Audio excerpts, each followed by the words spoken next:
Hello everyone and welcome to my channel. Watch my video and subscribe my channel.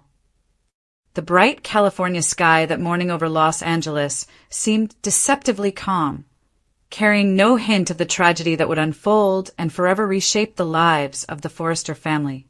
What began as a luxurious, routine private jet trip, a simple business meets family journey meant to bring Brooke Logan and key Forrester Creations team members back from a European fashion showcase, turned into an unthinkable catastrophe.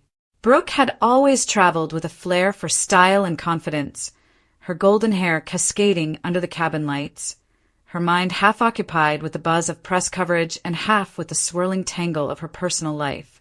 Her increasingly complicated bond with Ridge Forrester, the tug-of-war affection between her daughters and their respective choices in love, and the gnawing ache of Steffi's fragile peace in the aftermath of recent betrayals. But fate had other plans that morning. Just 40 minutes after takeoff, a sudden engine malfunction sent the private jet plunging into chaos. Passengers screamed, alarms wailed, and Brooke found herself clutching the armrest as the cabin tilted violently. Beside her, a young Forrester intern was frantically trying to reach their loved ones via a cracked phone screen, while the seasoned pilot's voice echoed over the intercom, promising to make an emergency landing. It never came. With a sickening roar, the aircraft veered off course and descended into a remote patch of California canyon. The blow was terrible. Metal screamed against earth. Glass shattered into a million daggers, and then there was a stillness so sharp it felt like the air had been ripped away. In the immediate aftermath, smoke billowed, flames licked at twisted aluminum, and the lives of 3 souls, 2 Forrester Creations associates and the co-pilot, were lost instantly. Brooke, bruised, battered, and barely conscious, awoke to the acrid scent of burning fuel and the distant echo of emergency sirens. Her hands trembled as she crawled through the wreckage, calling out names, voices that would never answer again. The trauma of that moment would become a ghost that clung to her every breath from that day forward. Los Angeles was shattered by the crash's news like a thunderclap. Steffi Forrester knelt down when she heard the news, still carrying the weight of Liam's near-fatal ordeal and the broken trust in her marriage with Finn. Tears streamed down her face as she clutched Kelly and Hayes, whispering desperate promises that they would never board a plane without her again. The Forrester family mansion became a war room of grief, panic, and frantic phone calls. Ridge, still emotionally entangled between his devotion to Brooke and his unresolved history with Taylor, found himself pacing the marble floors, rage and guilt surging in his chest as he realized he should have been on that flight. Why wasn't it me? Eric, who was silently seated by the fireplace with his hands clasped together as though in prayer, heard him murmur hoarsely. Eric himself was shaken to his core. Decades of family crises had hardened him in many ways, but the thought of losing Brooke, the woman who had shaped so much of their lives, their brand, their destiny, sent him spiraling into an almost paternal panic. As the hours turned into days, the crash was splashed across every news outlet. Paparazzi swarmed the hospital where Brooke was being treated for multiple fractures and smoke inhalation, and the Forrester name once again became the epicenter of a scandalous, heartbreaking media storm. Investigations began to swirl. Was this merely mechanical failure, or was there sabotage at play? The Forrester boardroom was filled with whispers of corporate espionage. Had a rival fashion empire altered the aircraft? Or was this related to the sinister underbelly of Bill Spencer's recent power plays, in which he made unwavering efforts to reestablish himself in Brooke's life despite her requests for separation? The answers were murky, and each new theory drove wedges between family members already fraying at the seams.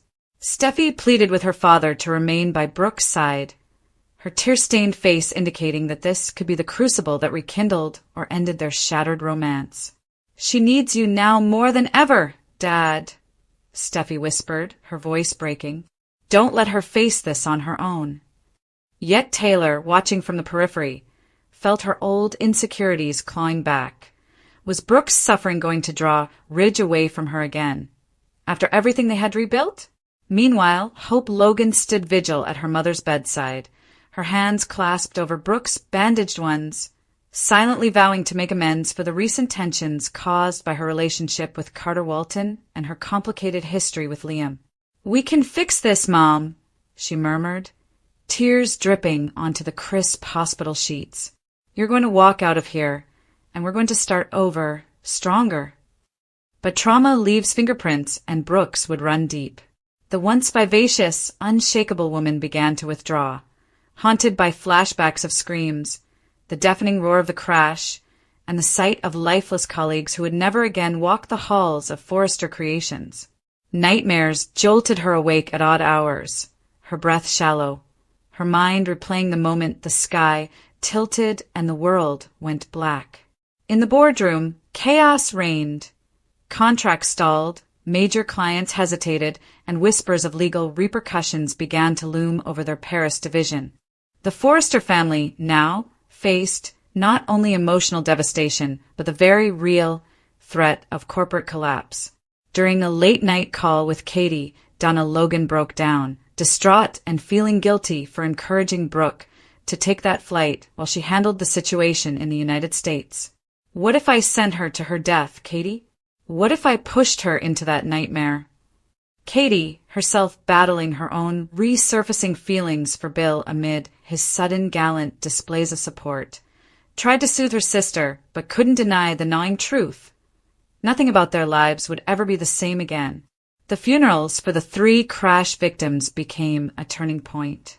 The Forrester family, dressed in black, stood united in sorrow, the weight of their losses pressing down like lead. Steffi clung to Finn's arm, her tears soaking his sleeve as she whispered that life was too fragile, too cruel. Ridge was moved to tears when Eric gave his eulogy, his voice cracking as he talked about family, loyalty, and the cruel unpredictability of fate. Brooke, in a wheelchair, pale but determined, insisted on attending despite her injuries. As cameras flashed, she raised her head high, but inside her chest a storm brewed. Survivor's guilt, fear, and a strange, burning determination. "I was spared for a reason," she told Ridge later that evening, her voice trembling but fierce. "I'm not going to waste this second chance. However, I'm not the same woman you left behind on that flight. She passed away in that canyon out there." Ridge, eyes glistening, knelt beside her. "Then let me get to know the woman who survived," he whispered, a line that sent Taylor spiraling into silent despair as she watched from the doorway. Over the following weeks, the ripple effects of the crash tore through every corner of their world. Paris worried about nightmares in public relations, while Zen struggled to keep the design team on track. Liam, still recovering from his own ordeals, paid a quiet visit to Brooke, their bond unexpectedly rekindled by shared brushes with death. Hope and Steffi found themselves on uneasy common ground, united by a fierce protectiveness over Brooke's fragile new state. And in the shadows, questions remained. Why had that jet failed? A leaked report suggested that the jet had been serviced just a few days earlier by a Forrester rival company. Could this have been more than an accident? Brooke, who was used to the risky games of business and love, started to think that her suffering had been planned, not by chance, but by human beings. The story of the crash became more than just a tragedy. It became a catalyst for transformation. Brooke, once the heart of every Forrester celebration, now moved like a woman reborn from fire. Scarred, yes, but smoldering with new purpose. She promised to investigate the cause of the crash and shield her family from the vultures that followed. As autumn settled over Los Angeles, the Forrester mansion felt different. Quieter, more reverent, a place marked by the echoes of grief and the fragile hope of healing. One rainy evening, while Steffi and Ridge were sitting by the fireplace, Steffi finally said what everyone feared. "We almost lost her." "And I don't think our family could have survived that, Dad." Ridge extended his hand over his daughter as he nodded. "We didn't lose her, Steffi, but we can't keep living like everything's normal. We must alter our ways, all of us." The crash had stolen 3 lives, broken a family's rhythm, and rewritten Brooke Logan's destiny. One thing was for certain. Even though the scars were still fresh, the skies above Los Angeles would never again feel quite as secure. A gentle swath of golden morning light was sweeping over the hills, as if nature were conspiring to conceal the tragedy that would forever afflict the Forrester family. The sky over Los Angeles had never looked so peaceful, unaware that this flight would become the pivot upon which her destiny and the fate of those she loved would violently turn. Brooke Logan boarded the sleek private jet that had so frequently served as a symbol of Forrester Creations' success.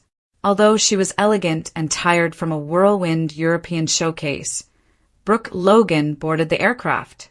She had Ridge's words echoing faintly in her mind, half a promise, half a warning, as she buckled herself in.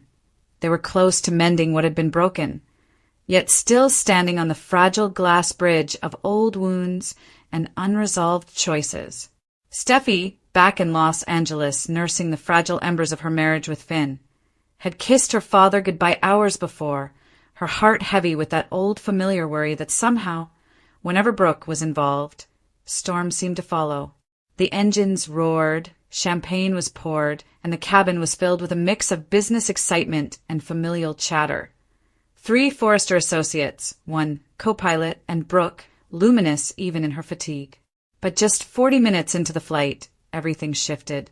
A violent jolt, a metallic shriek, a sudden drop that broke glasses and sent people's hearts racing.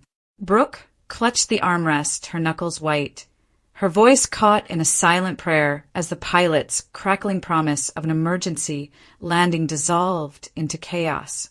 The jet slammed into the unforgiving earth with a final, bone-rattling roar as the California canyons rushed up like an iron wall. Fire, smoke, screams, and then the stillness of death.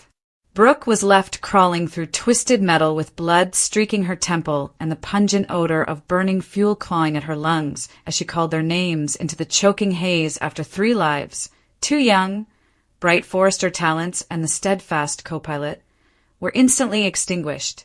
In the distance, sirens cried out. Time became a blur of agony and doubt. Los Angeles was shaken by the crash before noon. Phones rang like war alarms in the Forrester mansion. Steffi, cradling Kelly on her hip, answered the call that turned her legs to water. The person on the other end's voice faltered.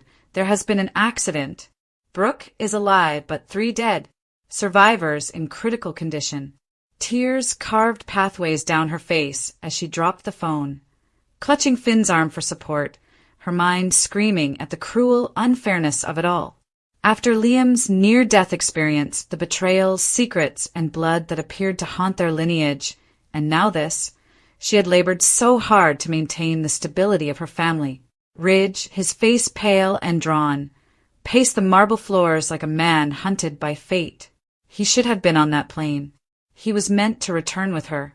Why had he stayed behind to finalize those last-minute contracts? "Why wasn't I there?" he whispered hoarsely to Eric, who sat stiffly by the fireplace, his weathered hands folded in an old man's prayer. "She attended because of my presence. She flew because I asked her to represent us." Eric's own heart was a drum of guilt and fury, at fate, at corporate rivals, at himself for not seeing the danger that had been circling their empire like a hawk for months. The hospital became both sanctuary and siege. Paparazzi clustered like vultures outside the emergency wing, their camera flashes slicing through the night as Brooke lay under crisp sheets, her body stitched and bandaged, her spirit flickering between gratitude and grief. Hope sat vigil, her fingers entwined with her mother's, whispering promises she wasn't sure she could keep. "We're going to fix this, Mom. You'll heal, we'll heal. For once, we'll do this right." Liam, hesitant at first, came to, his eyes shadowed by his own ghosts, their hands meeting briefly over the rails of her bed like 2 souls acknowledging the thin thread between life and death they both had touched. Steffi visited at dawn, Kelly in tow, her tears spilling unchecked as she pressed her forehead to Brooke's hand. "We almost lost you," she whispered, her voice cracking. I don't know if this family would have been able to get through that. Days blurred into funerals, 3 of them, each a stone on the path of collective mourning. The Forrester family dressed in black, their grandeur muted by the rawness of loss. Eric delivered a eulogy that shook even Ridge to tears, speaking of loyalty, of dreams cut short, of the responsibility of those who remain. Brooke, pale in her wheelchair, insisted on attending despite her doctor's warnings. Cameras captured her fragile frame and steely eyes as the caskets were lowered, her heart a battlefield of guilt and fierce, unfamiliar purpose. Survivors' guilt gnawed at her nights. She woke screaming from dreams of fire, of reaching out for hands that slipped away. Taylor watched with that familiar ache in the shadowed corners of the church as Ridge remained by her side, his own world tilting back toward her as if drawn by some magnetic force of fate. Was she losing him once more to the woman who appeared to cheat death itself? But this was more than tragedy, it was conspiracy. Whispers leaked that the jet had been serviced just days prior by a company tied to a rival fashion empire. Bill Spencer's name floated like oil on water in boardroom murmurs, his aggressive expansions, his relentless pursuit of influence over Brooke, his shadowed alliances. Could it have been sabotage? Espionage by corporations disguised as mechanical failure? Forrester Creations' contracts began to falter. Their Paris clients hesitated. Lawsuits loomed like storm clouds. Zend fought to steady the design team. Paris managed public relations fires. Donna crumbled under guilt for having urged Brooke to take the flight in her place. And Katie found herself drawn once more into Bill's complicated orbit as he, for once, seemed shaken to his core. "If this is on me," Bill muttered to her one night, his voice ragged. "If my deals put her in that seat." Katie placed a hand over his. "Then you make it right, Bill. Whatever it takes." Steffi, torn between her role as a mother, wife, and daughter, became the emotional fulcrum of the family's grief. Her tears were no longer private. They were declarations of the weight she carried. "We keep surviving these storms," she said to Finn one night, her voice a rasp of exhaustion. "But at what cost? Our children keep seeing us break." Finn held her, his own mind spinning with the implications.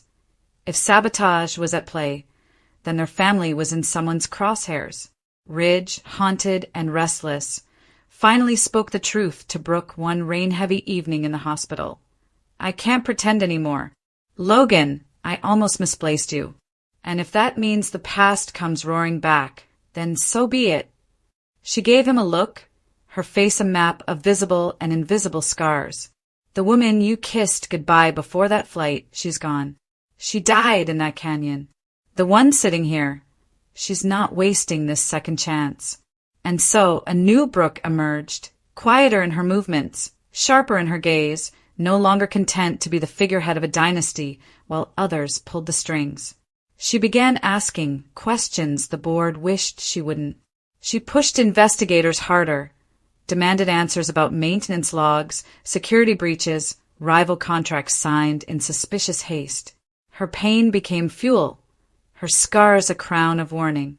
Hope, seeing this steel in her mother, found herself inspired to finally stand firm in her own turbulent love life, pulling back from Carter to reassess the roots of her heart. Liam, watching from a cautious distance, felt that old gravity stir. Steffi, for all her tears, found a strange ally in Brooke now. Grief had united them where rivalry once thrived. Together, they shielded the children from the worst of the headlines. Together they whispered plans to rebuild what the crash had tried to shatter.